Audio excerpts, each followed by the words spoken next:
ఏర్పాటు చేసినటువంటి వాక్య భాగాలు మరి అదే రీతిగా ఇంతకుముందు 75వ కీర్తనలో చాలా మటుకు కూడా రవి గారు కూడా మాట్లాడినటువంటి ఆ యొక్క డెవోషన్ స్టడీ ఇవన్నీ కూడా ఏకమై ఉన్నాయి. సో దీన్ని పోల్చుకొని మనం ముందుకు సాగుదాం. అయితే వాక్య పరిచర్యలోకి వెళ్ళక ముందు ఒక ఉదాహరణ మీతో చెప్పాలని ఆశపడుతున్నాం. చిన్న విట్టకథ కాదు, కానీ మన నిజ జీవితంలో మనం ఏ రీతిగా ఉంటున్నాం అనేటువంటిది మనము తెలుసుకోవడానికి ఒక చిన్న ఉదాహరణను మీకు తెలియజేస్తాను. ఒక పూజారంట దేవుని నమ్ముకున్నాడంట. ఎవరండి? హైందవ పూజారి దేవుని నమ్ముకున్నాడంట.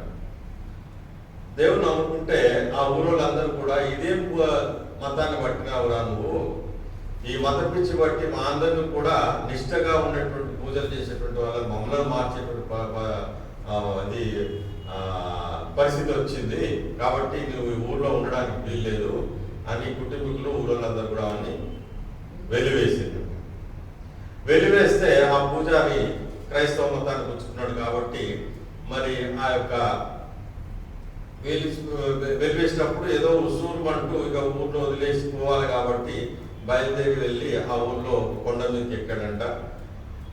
అనాగరికులు, వెనుకబడిన తరగతి వారు, గోండు వారు లేక ఈ లంబాడి వారు జీవించేటువంటి ప్రాంతంలోకి వెళ్ళి ఒక కొండ మీద శుభ్రం చేసుకొని ఒక పాక వేసుకున్నాడంట. ఒక గుడిసె వేసుకొని చిన్నగా దేవుణ్ణి స్తుతించాలని చర్చి కట్టాడంట. చిన్న పాకలో చర్చి కట్టాడు. చర్చి కట్టిన తర్వాత పాటలు పాడుతున్నాడు. ఇక కష్టపడి చాలా కష్టపడి ఒక 2 సంవత్సరాల తర్వాత 20 మందిని సంపాదించుకున్నాడట. ఎంతమంది అండి?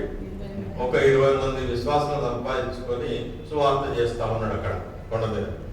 అయితే ప్రతి ఆదివారము ఆ యొక్క పాక మీదకి వెళ్ళి మైండ్ పెట్టేసి ఊర్లోకి అడవులోకి ప్రతిరోజు చెప్తున్నాడంట. ఏమని? యేసుక్రీస్తు నమ్ముకోండి, ఆయన ఎంత పాపంలో ఒప్పుకోనండి, బాప్తిస్వం తీసుకోండి, మీరు పరలోక రాజ్యంలో వారసులు అవుతారని పదే చెప్తున్నాడంట.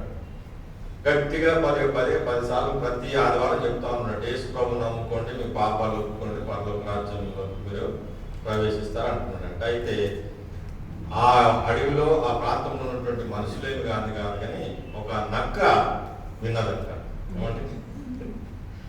వస్తుంది కదా, ఒక నక్క ఇక్కడ కనబడుతుంది చూడండి. ఒక నక్క విన్నదంట. విని ఆ నక్క పాస్టర్ దగ్గరికి వచ్చిందంట. అయ్యగారు నేను యేసు ప్రభు నమ్ముకుంటా, నేను కూడా పరలోక రాజ్యం చూడాలా అని అంటున్నారంట. అంటే అయ్యగారు అన్నంట, నక్క ఉన్న విషయం చెప్తా నీకు. నేను అతి కష్టం మీద నేను ఇంట్లో నుంచి ఊళ్ళకి వెళ్ళి కొడితే నేను వచ్చి ఇక్కడ ఏదో చిన్న పాకేసుకొని దేవుని సేవ చేస్తున్నా. కష్టపడి ఒక 2 ఏళ్ళలో నేను ఒక 20 మందిని సంపాదించుకున్నా. ఇప్పుడు నేను నిన్ను నా సంఘంలో చేసుకుంటే ఉన్నో 20 మంది చూసుకోపోతారు కాబట్టి నేను బాప్తిసం ఇయ్యలేను, నేను విశ్వాసం ఏదో నేను చూడలేను అని అంటే సరే వెళ్ళిపోయింది అక్క.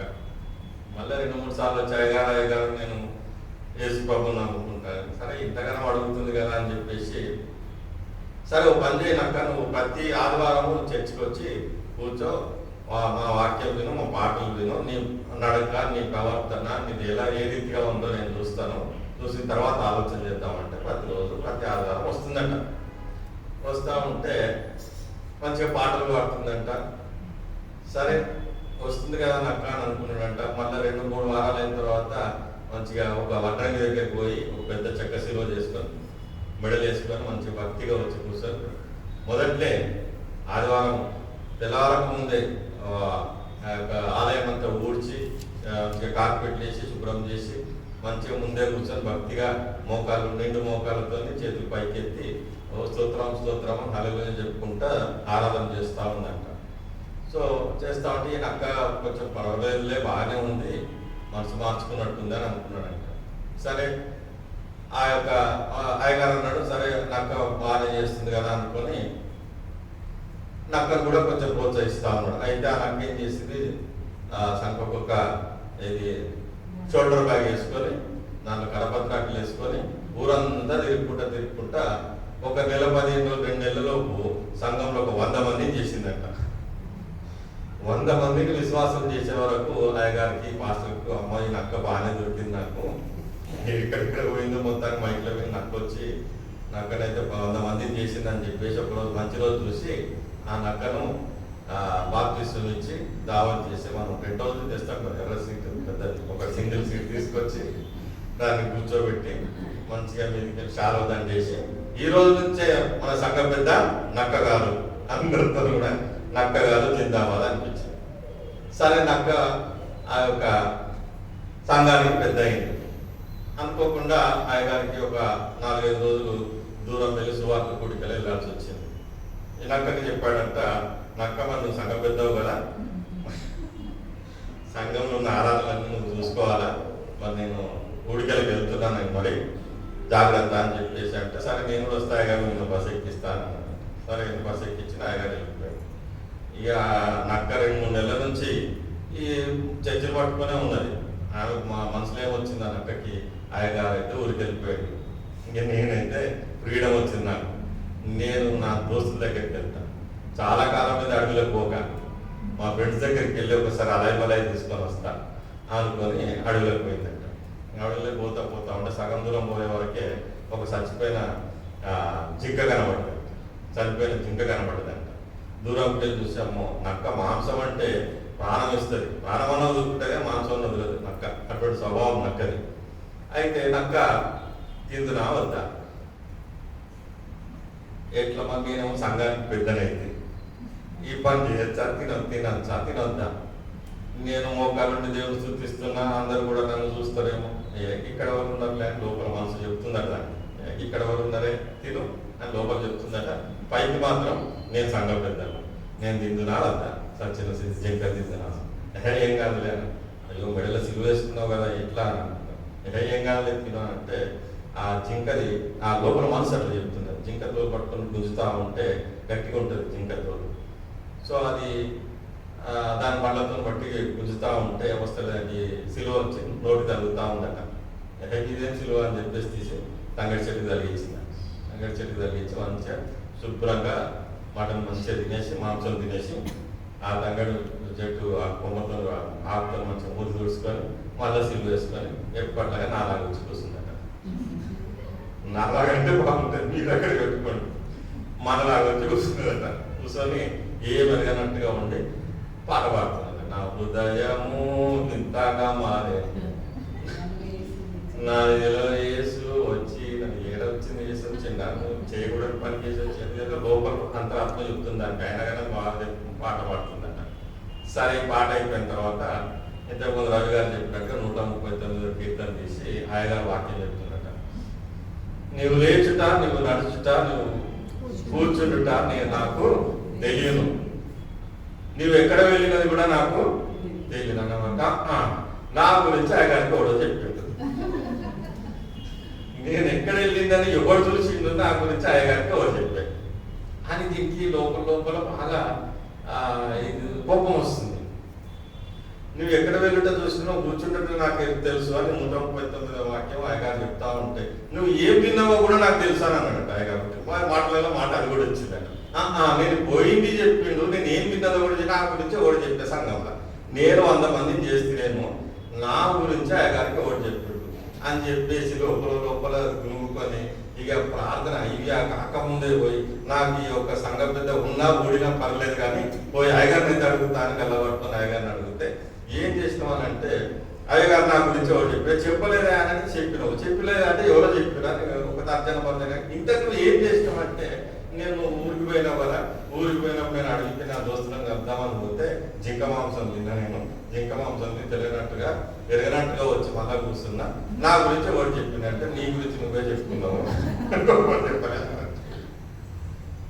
అయితే ఈ వాక్యం ఎందుకు, ఈ ఉదాహరణ ఎందుకనంటే, దైవజనులు ఇప్పుడు రవి గారు కూడా చెప్పడం, నేను చెప్పడం, ఇంకా వేరే చర్చస్లో కూడా మా చర్చస్లో సంఘ కాపరులు కానీ దైవజనులు కానీ వాక్య పరిచయం చేసేటప్పుడు మన గురించే ఏదో వాక్యం వస్తుంది అనుకుంటాం.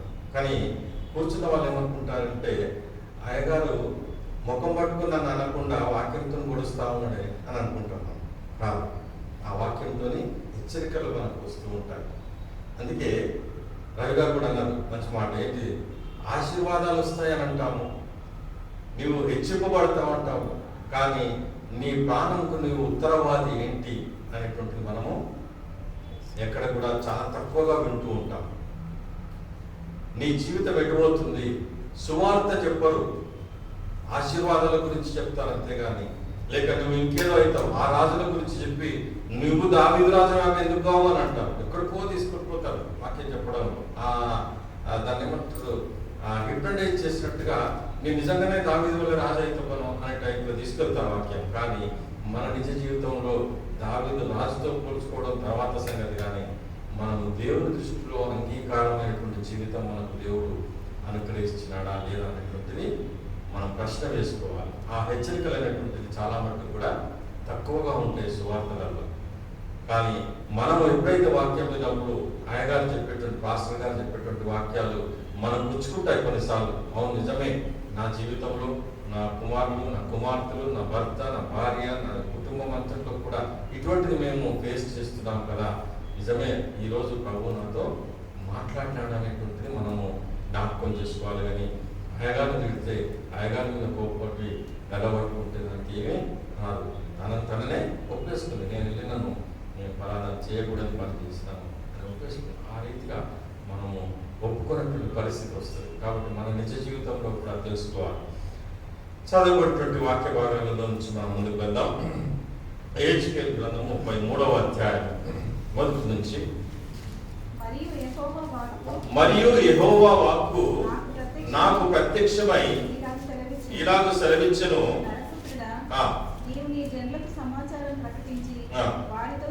వారితో ఇట్లను,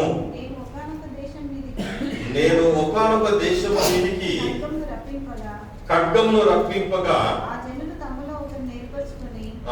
కావలిగా నిర్ణయించిన ఎడల అతడు దేశం మీదకి ఖడ్గం వచ్చి చూచి బాకా ఊది జనులను హెచ్చరిక చేసిన సమయమున ఎవడైనా బాకానాదం విని జాగ్రత్త పడనందున ఖడ్గం వచ్చి వారి ప్రాణం తీసిన ఎడల వాడు తన ప్రాణములకు తానే ఉత్తరవాది. చాలండి. ఇక్కడ ఏమంటాడంటే, చాలా మటుకు ఈ యొక్క వాక్య భాగాన్ని మనం చాలా ప్రాంతాలలో చాలా సంఘాలలో వినే ఉంటాం. కానీ ప్రత్యేకమైనటువంటి అర్థపూరితమైనటువంటి వాక్యం ఏంటంటే మనకి ఇట్లా తెలియాల్సింది, ఈరోజు ఆ యొక్క పట్టణములకు కావలిగా ఉండటానికి ఒకరిని నియమించుకుంటారు. మీరు నియమించుకొని ఎప్పుడైతే ఆ పట్టణం మీదకి ఏదైనా అపాయము లేక జరగకూడనిది జరగటానికి పొంచి ఉండేటువంటి ఆ అపాయం గురించి ఆ సెక్యూరిటీ పర్సన్ ఒకవేళ ఆ పట్టణానికి బాకాను ఊది అయ్యలారా మీరు సిద్ధపడండి అని చెప్పాల్సినటువంటి వాడిని మీరు నియమించుకొని పెట్టుకుంటారు కదా. ఆ పెట్టుకున్నటువంటి వ్యక్తి మీ యొక్క ప్రాణముల గురించి ఎప్పుడైతే మీకు హెచ్చరిక చేస్తాడో, మీరు ఆశీర్వదింపబడతారు, లేకుంటే మీకు మేలు జరుగుతుంది, లేకుంటే మీకు ఇల్లు కట్టుకుంటారు, బంగారాలు కొనుక్కుంటారు అని చెప్పడం కాదు. అక్కడ ఏం గురించి, మీ ప్రాణముల గురించి, మీ ప్రాణము కాపాడుకోవాలి. ఎందుకంటే ఒకానొక పట్టణం మీదకి దేవుడి యొక్క ఖడ్గం వచ్చి ఆ యొక్క మనుషులను హతం చేసేటువంటి విషయము లేక ఆ పరిస్థితి వచ్చినప్పుడు మీరు పెట్టుకున్నటువంటి యొక్క కావలివాడు మీకు హెచ్చరిక చేస్తే, అప్పుడు మీరు ఒకవేళ పడి చెవులు పెట్టి మీరు వినకుండా ఒక చెవుతను విని ఒక చెవుతను వదిలేసి మీరు హాయిగా నిద్రపోయి లేకుంటే ఆ యొక్క హెచ్చరికను పట్టించుకోకుండా ఉన్నప్పుడు ఆ ఖడ్గం వచ్చి మీ ప్రాణము తీసినప్పుడు దానికి మీ యొక్క ప్రాణానికి మీరే ఉత్తరవాది. And you are the answerable person. నీవు దానికి జవాబుదారి నీవే. అయితే ఒకవేళ కిందికి తర్వాత మీరు చదువుకోండి, ఇంకా కిందికి వెళ్తే ఏమంటాడంటే, ఒకవేళ ఖడ్గం వచ్చినప్పుడు ఆ బాకానాదము ఊదేటువంటి వాడు ఊదకుండా వాడు తెలుసుకొని కూడా గమ్మున ఉండి ఆ పట్టణాన్ని హెచ్చరిక చేయకపోతే, ఒకవేళ ఆ పట్టణం మీదకి ఖడ్గం వచ్చి ఆ ప్రాణం తీసినప్పుడు వారి ప్రాణాలంతటికి కూడా కావలి వాడే ఉత్తరవాది. వారి ప్రాణముల గురించి నేను నీ యొద్ద విచారణ చేసేదను అని అంటాడు. కాబట్టి అందుకే దేవుని యొక్క ఉగ్రత ఎన్నిసార్లు మనకి ఇటువంటి ఉగ్రతను చూసినామంటే, సొదొమ గొమొర్రాల మీద వచ్చేటువంటి ఆ యొక్క భయంకరమైనటువంటి శాపము రాకముందు దేవుడు హెచ్చరిక చేస్తూ ఉన్నాడు. అదే రీతిగా ఇంకొకటి ఏంటి, యోనాను పంపించి ఆ నినవే పట్టణమునకు రాబోయేటువంటి భయంకరమైనటువంటి నాశనాన్ని గురించి యోనాను పంపించడానికి, ఆ యొక్క కావలి వారిని పంపించడానికి చూసుకున్నాడు. అయితే యోనా ఆ ప్రాంతంకు వెళ్ళలేక సముద్రంలో పడవేయబడి చేప ద్వారా తిరిగి మళ్ళా ఆ యొక్క నినవే పట్టణం తీసుకురావడానికి కారణం ఏంటి? ఇంకొక యోన లాంటి వాడు నినవే పట్టణంలో లేడా? దేవుడు ఏర్పాటు చేసుకున్నటువంటి కావలి వారులకి ఉన్నటువంటి బాధ్యతను దేవుడు అక్కడ గుర్తు చేస్తున్నాడు. కావలి వారు అంటే మనం ఈ రోజులలో ఉండేటువంటి సంఘ కాపర్లు కానీ, పాస్టర్స్ కానీ, లేక ఎవరైనా బోధ లేక బైబిల్ గురించి చెప్పేటువంటి వాక్యాలను చెప్పేటువంటి మనం వినేటప్పుడు దానిలో నుంచి హెచ్చరికలను తీసుకుంటూ ఉండాలి. ఆ హెచ్చరికలకు మనము ఆలోచన చేసి నిజంగానే నా జీవితంలో ఎటువంటి హెచ్చరిక ఉంది, నేను ఏది సరి చేసుకోవాలి, ఆశీర్వాదాలు పొందుతా మంచిదే, లేక దేవుడు మనల్ని దీవిస్తాడో మంచిదే, కానీ మనలో ఉన్నటువంటి నెగటివ్ యాటిట్యూడ్ అనేటువంటిది మనం తీసివేసుకోవడానికి మనం ప్రయత్నం చేస్తూ ఉండాలి. ఎందుకంటే మనం చేసేటువంటి పని ఒకటి, వినేటువంటిది మరి ఒకటి. అందుకే ఒక ఉర్దూలో ఒక సామెత ఉన్నది, మీకు తెలుసో తెలియదో కానీ ఉర్దూలో సామెత ఏమంటాడంటే హాథీ కా దాంత్ ఖానే కా అలాగే దిక్నే కా అలాగే అంటాడు. అర్థమైందా? ఏనుగుకు కనిపించేటువంటి దంతాలు వేరంట, తినడానికి ఉండేటువంటి పళ్ళు దంతాలు వేరంట. హాథీ కా దాంత్ దిక్నే కా అలాగే ఖానే కా అలాగే. సో మన నిజ జీవితంలో కూడా మనము వినేటువంటిది ఒకటి, చేసేటువంటిది మరొకటి. అలా ఉండకూడదు. అందుకే కావలి వారు నిర్ణయించుకున్నప్పుడు ఈ యొక్క దేవుని యొక్క ఉగ్రత, ఆ యొక్క ఖడ్గము వచ్చుట చూసి ఆ పట్టణంలో ఉన్నటువంటి వారిని హెచ్చరిక చేయాలంటే ఆ దినాలలో ఫోన్స్ ఏం లేవు, లేకపోతే పెద్ద పెద్ద గంటలు ఏం లేవు, లేకపోతే ఇంకేదైనా సైరన్స్ ఏం లేవు. మానవుడే ఒక పీక లాంటిది పుంగి పట్టుకొని ఊదుతూ ఉండాలి. ఆ యొక్క బాకానాదము ఊదినప్పుడు ఆ ఊరంతా చూడండి, ఆ పిల్లర్ మీద మనిషి నిలబెట్టేసి ఆ ఊరంతటి వినబడేటట్టుగా ఆ బాకానాదం ఊదుతూ ఉంటాడు. ఆ పట్టణం అంతా కూడా ఊదినప్పుడు ఏదో భయంకరమైనటువంటి విషయం జరగబోతుంది అని ఆ పట్టణంలో ఉన్నటువంటి వారందరూ కూడా వారి సిద్ధపాటు, వారి యొక్క జాగ్రత్తలు తీసుకుంటూ ఉంటారు. అది ఆషామాషిగా ఊదేటువంటిది కాదు, అది ఇష్టం వచ్చినప్పుడు ఊదేటువంటి బాకానాదం కాదు. ఆ పట్టణస్తులందరూ కూడా తెలుసు, ఎవడైతే మనం నియమించుకున్నటువంటి కావలి వాడు means a security who alerts the city, they should hear the alertness. ఆ యొక్క బాకానాదం అనేటువంటి అలర్ట్నెస్ వారు విన్నప్పుడు వారు నిజంగా వారు పట్టణంలో ఉన్నటువంటి వారందరూ కూడా సిద్ధపాటు చేసుకుంటున్నారు. ఈ రోజులలో కూడా చాలా మటుకు ఏదైనా తుఫాన్ వస్తుందంటే హెచ్చరికలు చేస్తూ ఉంటారు.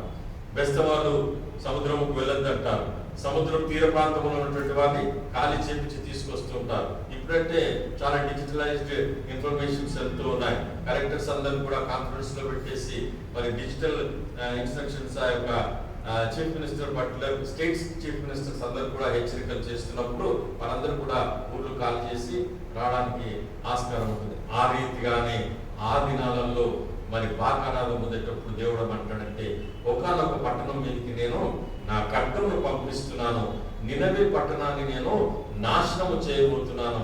కాబట్టి వారందరూ కూడా మేలుకొనాలంటే యోనా అనేటువంటి వ్యక్తిని నేను అక్కడికి పంపించాలి. ఒక సంఘములో లేక ఒక క్రైస్తవ కుటుంబాలలో లేక ఒక పట్టణంలో ఉన్నటువంటి చర్చెస్ లో, ఒక సంఘంలో ఒక బాకానాదము, ఒక హెచ్చరిక అనేటువంటిది మనం విన్నప్పుడు దేవుడు ఇచ్చినటువంటి ఆ హెచ్చరికను మనం విని మనం మన జీవితంలో దాన్ని అలవర్చుకొని నేను ఎక్కడ సరి చేసుకోవాలి అనేటువంటిది చాలా ప్రాముఖ్యమైనటువంటి విషయం. ఎందుకంటే కావలి వాడికి కూడా అలర్ట్ గా ఉండాలి. వాళ్ళకు ఒకడే ఇంతకుముందు అంటే ఒకడే ఉన్నాడు, ఇద్దరు ముగ్గురు షిప్స్లలో పనిచేస్తారో, కానీ ఈ దినాలలో కూడా చూస్తే రౌండ్ ద క్లాక్ షిప్లలో పనిచేస్తూ ఆ బాకానాదం ఊదటం అంటే మరి వారు అలర్ట్నెస్ అలారమ్స్ ఇస్తూ ఉంటారు. ఎందుకంటే ప్రతి ప్రాకారం, రాజులు ఉన్నటువంటి ప్రాకారంలో ఆ కార్నర్స్ అన్నింటిలో కూడా పిల్లర్ టైప్ కడతారు. పిల్లర్ టైప్ కట్టినాక ఆ ప్రతి పిల్లర్లో కూడా ఒక సెక్యూరిటీ పర్సన్ ఉంటాడు. వాడు అక్కడి నుంచి చూస్తూ ఆ ఫ్లడ్ లైట్స్ వేస్తూ ఉంటాడు. ఆ పట్టణం అంతా చుట్టూ కూడా లైట్స్ చేసినప్పుడు ఎవరైనా కొన్ని వచ్చినప్పుడు ఆ వాకీ టాకీ ద్వారా ఆ సెక్యూరిటీ వాడు జీప్ లో వెళ్ళి నువ్వు ఎందుకు వచ్చినావా ఇక్కడ పట్టుకుంటారు అట్లా. సో ఆ రీతిగా పట్టణం అంతా కూడా కాపాడబడుతుంది. మనం అక్కడ బ్రతుకుతున్నామని అంటే చాలా సెక్యూరిటీ అనేటువంటిది చాలా ప్రాముఖ్యమైనటువంటి విషయం.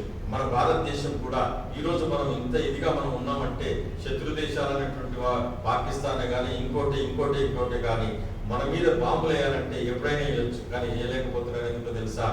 24/7 ప్రాకారం చుట్టూ కూడా ఒక సెక్యూరిటీ అనేటువంటిది ఉంటుంది. బార్డర్ సెక్యూరిటీ ఫోర్స్ అని అంటారు.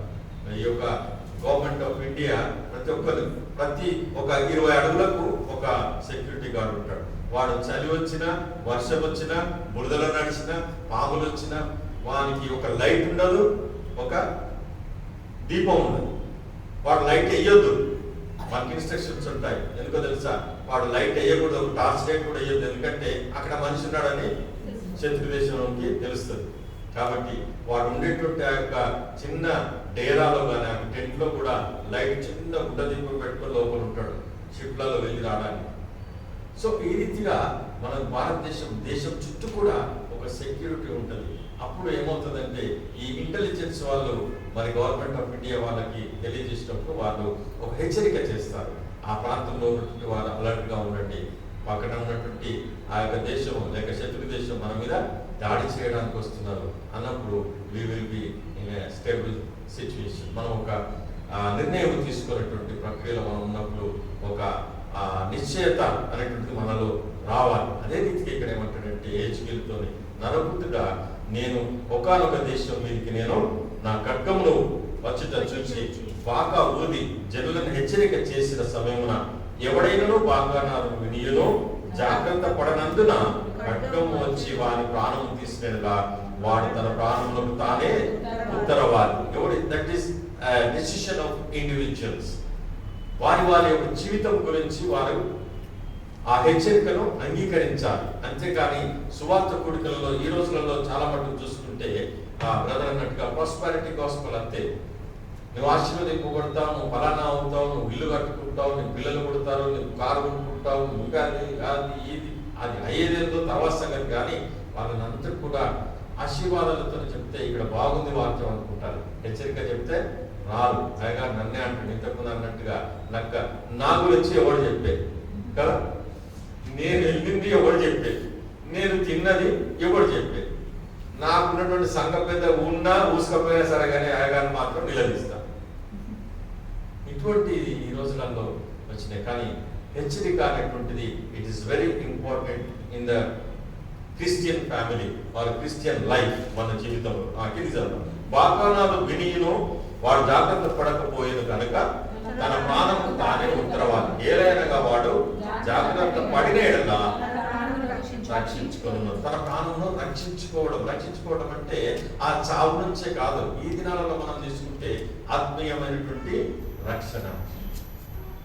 మన నిజ జీవితంలో ఖడ్గం వస్తుందంటే మనకి ఏదో ఖడ్గం వచ్చి చంపేస్తుంది, ఎవడన్నా వచ్చి చంపకుండా మంచిగా గట్టిగా తప్పులు పెట్టుకొని ఉంటాయి. ఇది కాదు మనం ఇప్పుడు నేర్చుకోవాల్సింది. ఆత్మీయమైనటువంటి జీవితం, ఆత్మీయమైనటువంటి ఎదుగుదల, ఆత్మీయమైనటువంటి హెచ్చరికలను మనం తీసుకొని వాటిని మనము సరి చేసుకున్నట్టయితే మనము రక్షణ మార్గంలో నడుస్తుంటాం, మనం రక్షించుకుంటాం. అయితే కాబట్టి వాడు ఖడ్గం వచ్చిన చూసి బాగా ఊదనందు చేత జనులు అజాగ్రత్తగా ఉండుటయు ఖడ్గం వచ్చి వాడు ఒక ప్రాణం తీటయు దర్శించినట్లా వాడు తన దోషమును బట్టి పట్టబడినను వాని ప్రాణమును గురించి విచారణ చేయుదును. చూడండి, వాడు ఒకవేళ వాడు తప్పిదములో ఉండి వాడి ప్రాణము తీసినా గానీ వాడు తప్పు చేసిన వాడు కాదు.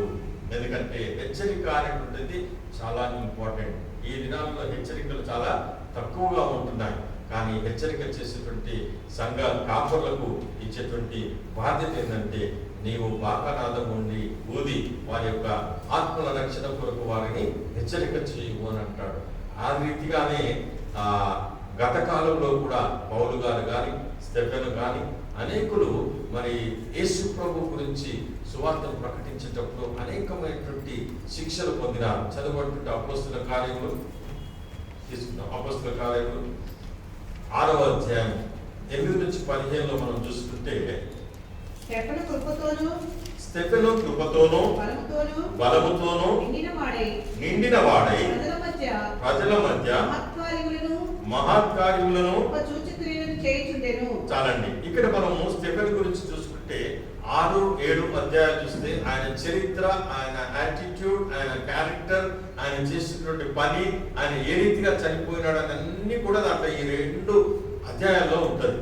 దీంట్లో ఎందుకు స్టెఫెను ఏర్పాటు చేసుకున్నారంటే, ఆ దినాలలో శిష్యులందరూ కూడా సువార్తను ప్రకటించేటప్పుడు కొంతమందిని ఏర్పాటు చేసుకోవాలి. ఎటువంటి వారిని ఏర్పాటు చేసుకోవాలంటే జ్ఞానముతో, 3వ వచనము, కాబట్టి సహోదరులారా, ఆత్మతోనూ జ్ఞానముతోనూ నిండుకొని మంచి పేరు పొందినటువంటి 7 మనుషులను మీలో ఏర్పాటు చేసుకునండి. People are selected by their character. వారు ఆత్మతోనూ జ్ఞానముతోనూ మంచి పేరు పొందినటువంటి 7 వారు సెలెక్ట్ చేసుకోమన్నప్పుడు, ఆ 7లో ఈ యొక్క స్టెఫెను ఒక వ్యక్తి. ఆ 7 ఎవరో 5వ వచనంలో చివరి భాగంలో తర్వాత చదువుకోండి. కానీ ఈ 7లో స్టెఫెను ఒక వ్యక్తి. ఈ స్టెఫెను దేవుని యొక్క కృపతోనూ బలముతోనూ నిండిన వాడై ప్రజల మధ్య మహాకార్యములు, గొప్ప సూచక్రియలు చేయించుటను. అప్పుడు లిబెర్టీలో అనబడిన సమాజంలోని కురేనీయుల సమాజంలో, అలెగ్జాండ్రియా సమాజంలోను, కిల్కియా నుండి అనేక ప్రాంతముల నుంచి కొంతమంది జ్ఞానులు వచ్చి ఈ స్టెఫెనుతో తర్కములు చేస్తున్నారు. They are discussing about what is your gospel and what is your speech about Christ. క్రీస్తు గురించి నీ యొక్క ప్రచురణ ఏంటి? నువ్వెందుకు క్రీస్తు గురించి చెప్తున్నావు? నువ్వెందుకు ఈ యొక్క మహత్కార్యంలో చేస్తున్నావు? నీ యొక్క గొప్ప కార్యం చేయడానికి నీ కారణం ఏంటి అని ఆయా ప్రాంతంలో నుంచి వచ్చినటువంటి వారందరూ కూడా స్టెఫెను కూర్చోబెట్టి అడుగుతూ ఉన్నప్పుడు ఈ స్టెఫెను చెప్పేటువంటి ఆ యొక్క ధోరణిలో కొంతమంది విని ఏమంటున్నారంటే, మోషే ధర్మశాస్త్ర ప్రకారంగా దేవుడు ఇచ్చినటువంటి ఆచారాలను కొట్టివేసి ఈయనలో కొత్త బోధ చెబుతున్నాడు అని అబద్ధ సాక్ష్యం పలికేటువంటి వారిని కొంతమందిని డబ్బులిచ్చి సెలెక్ట్ చేసుకొని అధికారుల మధ్య తీసుకుని వెళ్ళి, అయ్యా ఈ స్టెఫెను ఇంతకుముందు బ్రదర్ చెప్పినట్టు కోర్టులో నిలబెట్టి, అయ్యా ఈయన మోషే ధర్మశాస్త్ర ప్రకారంగా ఉన్నటువంటి ఆ యొక్క ఆచారాలన్నీ కాదంటున్నాడు, ఈయనను క్రీస్తానంటున్నాడు, ఇంకేదో సూచక క్రియలు మహత్కార్యాలు చేస్తున్నాడు, ఈయన మీద నేరం మేము తీసుకుని వచ్చినాము అని ఒక అబద్ధ సాక్షి, అవునా కాదా అని ఒక సాక్షిని అడిగితే అవును ఈయన చెప్పాడు. నలుగురితో సాక్ష్యాలు చెప్పించినప్పుడు అక్కడ ఉన్నటువంటి వాళ్ళందరూ ఏమన్నారంటే, అయ్యా వీరు నీ మీద చేసినటువంటి ఆరోపణ నిజమేనా అని సమాజ మందిరంలో ఉన్నటువంటి వారందరూ అడుగుతున్నారు. అయితే అడిగినప్పుడు స్టెఫెను చెప్పింది ఏంటి తెలుసా? 7వ అధ్యాయం మీరు మొత్తం చదవండి. అబ్రహాము మొదలుకొని క్రీస్తు వరకు కూడా ఆయన మొత్తం స్టోరీ చెప్పాడు. ఆది కాండంలో అబ్రహాము నుంచి క్రీస్తు శిలువ వేసేటువంటి కార్యక్రమం, యోహాను సువార్త చివరి అధ్యాయం వరకు కూడా మొత్తం స్టెఫెను సువార్త చెప్పాడు. అక్కడ మీరు చదువుకుని మొత్తం ఉన్న బైబిల్ అంతా కూడా 7వ అధ్యాయం ఉంది. మనం ఎక్కడ పోవాల్సిన అవసరం లేదు. 7th చాప్టర్ యాక్ట్స్ మీరు తర్వాత చదువుకుంటే మీకు మొత్తం అర్థమవుతుంది. అయితే ఈ స్టెఫెను చెప్పినటువంటి దాంట్లో వీరందరూ కూడా విని ఇది నిజమేనా అని అనుకునేటప్పుడు స్టెఫెను 1కి 2 సార్లు యేసు ప్రభువును మీరు శిలువ వేసి మీరే నరహంతకులు, మీరు చంపినారని 1కి 2 సార్లు అన్నప్పుడు వాళ్ళకి అందరికి కూడా కోపం వచ్చి గొల్లులో ఒక పెద్దగా అరుస్తూ స్టెఫెను మీదకి వెళ్ళేసి ఆ యొక్క న్యాయాధిపతి దగ్గర ఆ హాల్లో ఆ స్టెఫెనును రాళ్లతో కొడుతూ ఉన్నప్పుడు పౌలు అక్కడే ఉన్నాడు. అంటే ఆయన సౌలుగా ఉన్నప్పుడు స్టెఫెను మరణించుట చూచి సౌలు సమ్మతించను. ఎందుకనంటే క్రీస్తు గురించి చెబుతూ ఉన్నాడు. అబ్రహామును మొదలుకొని క్రీస్తు శిలువ మరణం పొందినంత వరకు కూడా స్టెఫెను అన్ని విషయాలు అక్కడ క్లియర్గా చెప్తూ ఉన్నప్పుడు వారికి నచ్చక ఆ స్టెఫెనును రాళ్లతో కొట్టి చంపినట్టుగా మనం చూస్తున్నాం. అయితే మనం నేర్చుకోవాల్సింది ఏంటంటే ఉన్నట్టుగా చెప్పడం అనేటువంటిది చాలా ప్రాముఖ్యమైనటువంటి విషయం. మనకు ఆశీర్వాదాలు కావాలి, ప్రార్థన కావాలి, మనకు కావలసినటువంటి కోరికలన్నీ కూడా ఆశపడేటువంటి ప్రాణాన్ని దేవుడు తృప్తిపరుస్తూ ఉంటాడు. కానీ at the same time we have to examine our selves what are the mistakes in our lives. మన జీవితంలో ఎటువంటి దేవుడి దృష్టికి అంగీకారం లేనటువంటి ఆ యొక్క చేష్టలు లేక ఆ యొక్క విషయాలు మనలో ఉంటున్నాయో మనం గమనించుకొని మన జీవితాన్ని సరి చేసుకోవడానికి దేవుడు ఒక సమయం ఇస్తాడు.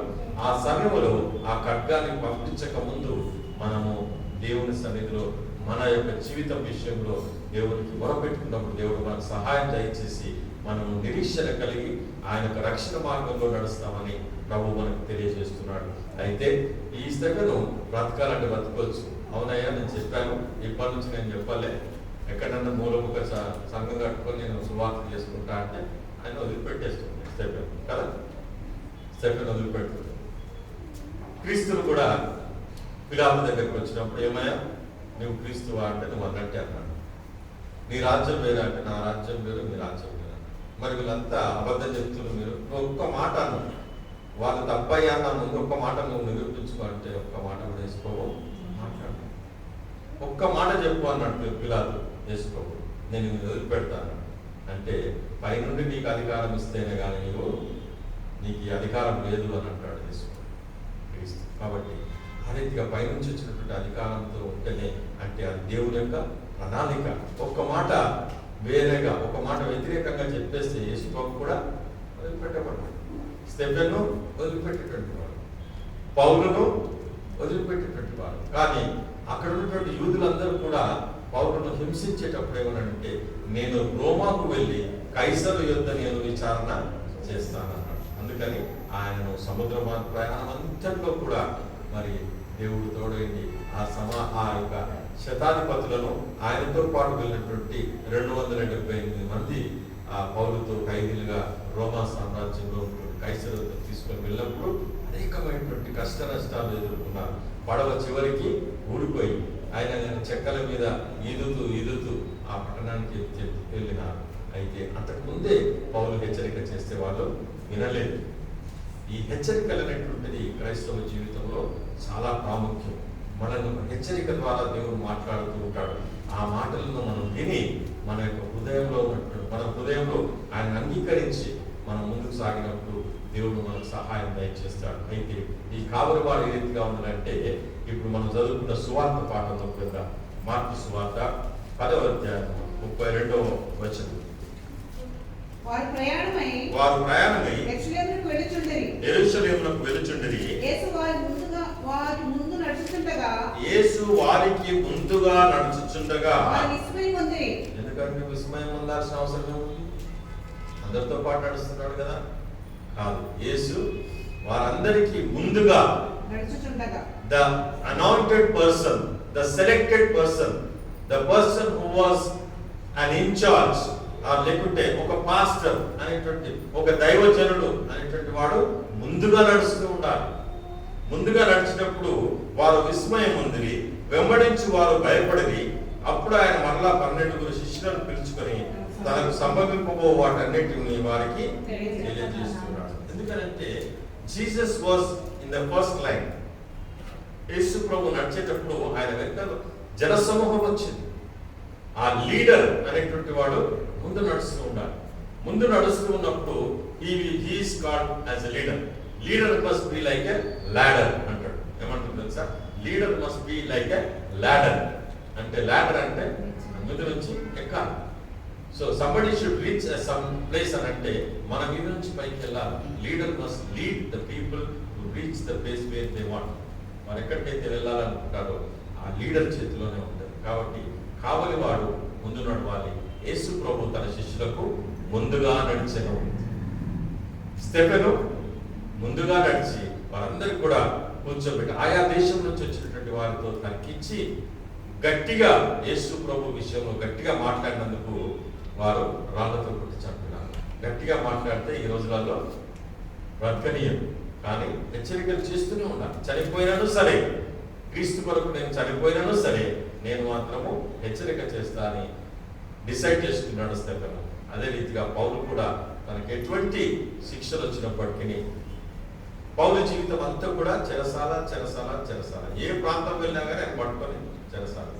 కానీ చెరసాల నుంచే రాసినటువంటి ఉత్తరాలే ఈరోజు మనకు బైబిల్లో సగానికి సగం అయినవి ఉన్నాయి. సో ఆ రీతిగా ఒక్క వ్యక్తి రాసినటువంటి పుస్తకాలు అన్ని ఉన్నాయి. ఆ రీతిగా ప్రభువు కూడా మనకు హెచ్చరికలు చేస్తున్నాడు. మనకి ఈరోజు వచ్చినటువంటి ధ్యానాంశం డివోషనల్ స్టడీలో కానీ మన వాక్య పరిచయలో కానీ దేవుడు మనతో మాట్లాడుతూ ఉన్నాడు. దేవుడు మనతో మాట్లాడుతున్నాడంటే హెచ్చరికలు మనకు దేవుడు అనుగ్రహిస్తున్నాడు. ఆ హెచ్చరికలను మనం తీసుకొని మన నిజ జీవితంలో దాన్ని అలవర్చుకొని దేవుడి దృష్టికి అంగీకారమైన జీవితాన్ని దేవుడు మనకు అనుగ్రహించగలన దేవుడి యొక్క వాక్యాన్ని మన ఇంట్లో దీవించి ఆశీర్వదించునుగాక.